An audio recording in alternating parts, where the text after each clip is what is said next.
నువ్వు అనుకుంటున్నా నా కుటుంబాన్ని పోషించగలనా, ఇక నా జీవితంలో ఏమైనా చేయగలనా, నేను ఎందుకైనా ప్రయోజనం వస్తానా, ఇంకా నేను ఎప్పటికైనా సాధించగలనా?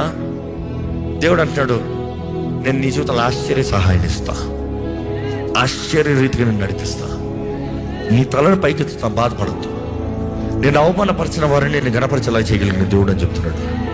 నీ జీవితంలో నీ కుటుంబాన్ని కడతా, నువ్వు తగ్గించుకుని ప్రార్థన చేయి, నీ కుటుంబాన్ని కడతా, ఆటంకపరిచే కార్యాలన్నీ త్రోసివేస్తా. ఎంత పెద్ద పర్వతం అవునే, అయ్యో ఓ గ్రేట్ మౌంటైన్, ఎవరు నువ్వు సదురు భూమిగా మారుడుగా, లైక్ ఎ ప్లెయిన్ ల్యాండ్. ఒక రాయి కూడా తగులుతాను లేదు జెరుబ్బాబెలుకి, ఒక ఆటం కూడా వస్తాను లేదు జెరుబ్బాబెలుకి. ఈరోజు దేవుడు నీ చూడన్నాడు. దేవుడు God is particular about you. దేవుడు అంటే వాక్యంలో చూడండి, ఆయనను ప్రేమించే వారి గురించి ఆయన రోషం కలిగి ఉన్నాడు.